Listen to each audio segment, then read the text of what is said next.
I've been wanting to build an art licensing portfolio for myself for a while now, and although I already use my social media as a general portfolio, I'd really like to build myself something more professional that I can pitch to clients for specific art licensing projects. So I'm going to take you along with me on this journey, not because I've already done it and want to show you how I was successful, but because I don't yet know if I'll be successful or not and want to share the process either way. I've made a little plan and a list of things that I need to action, so first I'll go through that and then I'll take you along with me for the first part of the journey. And by all means, if you're an artist who's already had success with art licensing, then leave a comment below with any tips you might have for the rest of us. So here's my rough plan for the first stage of building my art portfolio. I want to start by finding some trends that fit my art style and the audience of my art. Then I need to choose some themes for my artwork based on those trends to sort of bundle my art together in nice collections. Next, I'll collect artwork that I already have that I think is appropriate or could easily be adapted for my portfolio. And then the fun part is to start making some new art with a focus on the trends and themes that I picked, or to start adapting my existing art to be portfolio ready. Then in part 2, I'll need to spend a month or so making all of the art for my portfolio, and I suppose part 3 will be putting everything together, sending it off to potential clients, and we'll see what happens from there. Remember, you either win or you learn, so if I don't succeed at first, I'll learn a lot and I can try again.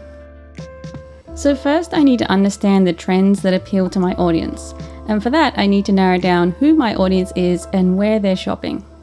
Generally, I think of my art audience as vibrant 20 to 35-year-olds who want to surround themselves with things that bring them joy or that are cute and colourful. They like doing pleasant activities like going on picnics and just being cozy in general. That's probably my core demographic, although interestingly, I think my art appeals to children too, so maybe I'll keep that in mind. By the way, I found some really useful free resources on Kat Cocolette's website that I'll link in the description that helped guide me a lot in this stage, so I recommend reading their blog posts if you're in a similar position to me. Now, to explore some trends for my audience, I'm going to look at a few brands who I know appeal to this demographic. And in Australia, I would say that's brands like Gorman, maybe La La Land and Princess Highway, so I'll start there. So I'm just going to go onto their websites and look through their collections to see what the current trends are, not to steal the art and the ideas obviously, just to identify what general themes and colours and motifs are popular and that brands are spending money to manufacture. Now these are mostly clothing and homeware brands, and that doesn't necessarily mean that I'm looking to license in that area alone, but I am interested in what trends are being sold to my art demographic in general. Plants and flowers always seem to be popular in some form, and I'm loving that at the moment really big, bright botanicals seem to be trending, and the more maximalist the better. There are lots of large-scale patterns in simple colorways with chunky shapes, and that's something that I'd definitely be interested in doing in my own style. I've also been seeing more and more lately some cottagey, farmy motifs popping up, maybe because simple living is on trend online in general, and cottagecore has obviously had its moment before and is a popular aesthetic. Things like chickens, flowers, vegetables, gardening, all of those cute symbols of slow cottage living. Also, the Mediterranean summer trend has been going for a little while now and still seems really popular. I do like it, but I'm not sure if I'll go down that path with my own art. It's lots of lemons and picnics and Mediterranean food with nice bold colours. Another thing that I've noticed is that full scenes rather than just simple patterns or little motifs are trending, even on clothing or within patterns. Having full scenes that are almost a bit kitsch sometimes are having their moment. So those are just a few things that I've noticed are trending from this little bit of research. From there, I think I'll choose a few themes that I personally want to pursue with my own art to build out my portfolio. I'm going to bring everything together in Milanote, who are the sponsor of today's video, because they're a great visual organization tool that I've been using for years in my creative business and are perfect for brainstorming projects like this. So I'll jot down the notes about my audience, about who they are and the things that they like. And then within this column, I can also add new boards to put some images I collected from my research into current themes that brands are using. Each board is a new space where you can brainstorm, and if you're not sure where to begin, Milanote does have loads of built-in templates to help you get started. And for me, this sort of visual organization is really helpful because it's so flexible. It allows me to organize my thoughts and research without being too rigid. Once I've made a board for each of the brands I researched, I can write down the themes that I want to focus on based on the trends that I saw. So the first theme is bright, bold botanicals, and beneath that I can make a bullet point list of the specific motifs that I want to use in my art for this theme. The next theme is the cottage farmyard theme that I mentioned before, so things like farm animals, pretty flowers, and things that you might find in a vegetable garden. Then I think I'll do an animal theme, which wasn't necessarily a big trend that I saw in my research, but animals are evergreen, they're always popular in some way, and I want to focus on cute, friendly, and colourful animals in my portfolio. Lastly, I want to consider an Australiana picnic theme, which is a mix of the Mediterranean summer trend and the Australian animals that I saw in my research, because I think my audience and myself like the idea and visuals of a picnic. So then I can add a quick to-do list to jot down the things that I need to do to make this plan into a portfolio, which is what I'll focus on doing next.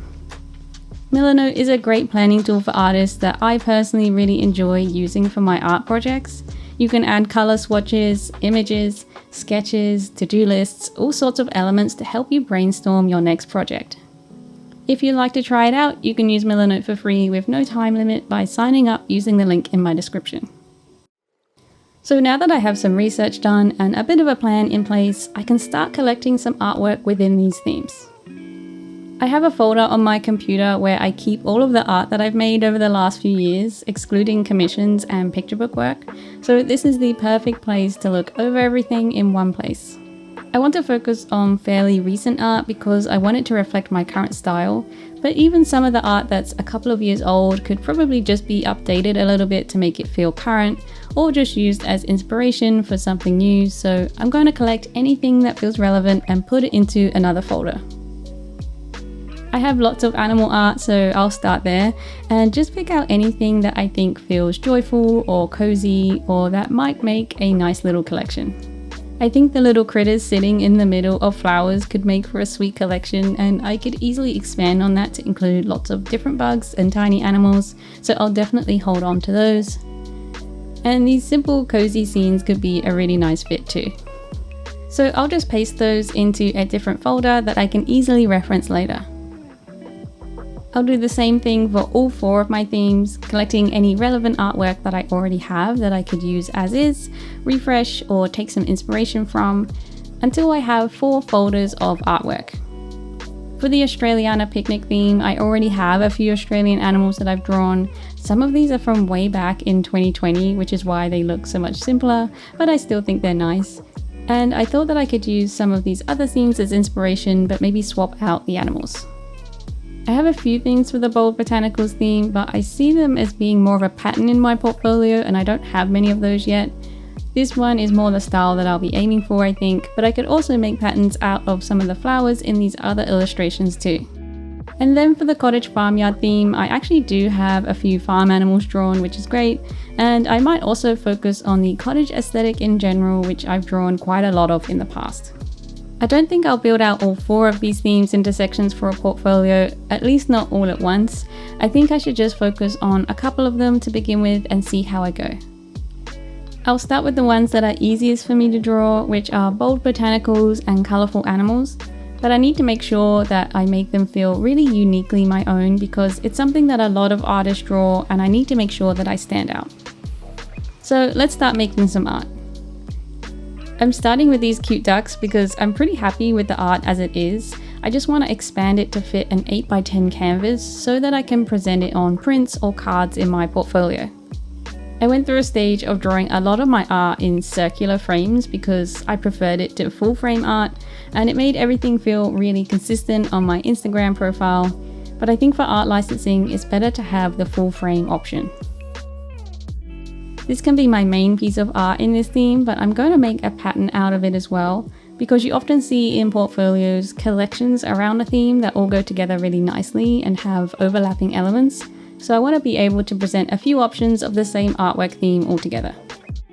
So for that, I can just take the individual elements from the main artwork and adapt them so that they're just on their own, isolated, and then lay them out in a pattern and make sure that it repeats seamlessly. I have a video tutorial about how to do that in Photoshop or Procreate on my Patreon that I can link in the description below. Now I have my first 2 art pieces for my portfolio. I'm going to spend probably another month or so making the rest of the art for my portfolio, so I'll record the whole process and bring you guys along for that in part 2 of this series, so stay tuned for that. Do let us know in the comments if you have any tips for us for art licensing, and if you're learning to draw, then consider joining me on Patreon, where I host an illustration club every month that you can use for inspiration and accountability. I also have lots of video art tutorials on art basics like color palettes and composition, and step-by-step guides to teach you how to draw things that you can get instant access to when you join. If you enjoyed this video, then please give it a like and subscribe if you haven't already. And I think you'll really enjoy this other art video too, so just click on the thumbnail on screen to pop it on. I love being able to share these videos with you. I appreciate you all so much, and I'll see you in the next one. Bye bye!